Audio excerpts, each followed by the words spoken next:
অনেকদিন পর নিজেকে নিয়ে কিছু কথা লিখলাম। ধ্বংসের দিকে তাকিয়ে মুচকি হাসি দেওয়া অদ্ভুত মানুষ আমি।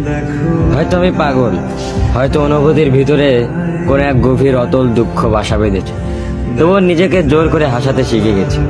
যেদিন ভেতরটা একবারে ভেঙে গিয়েছিল, সেদিনও বাইরে থেকে এক চিলতে হাসি মুখে নিয়ে সবার সামনে দাঁড়িয়েছিলাম।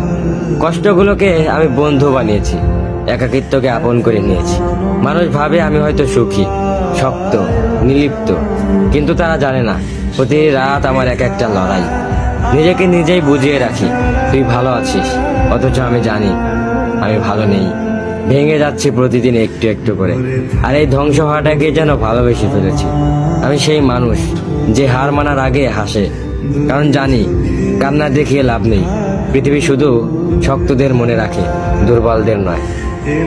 তাই আমি অদ্ভুত, আমি অনুভূতির আগুনে পুড়ে যাওয়া নীরব যোদ্ধা। আমার জীবন কোনো সুখের গল্প নয়, এটা নিঃশব্দ বিপ্লব, যেখানে হাসির আড়ালে লুকানো থাকে হাজারো না বলা কথা, ভাঙা স্বপ্ন, হারিয়ে যাওয়া আমি।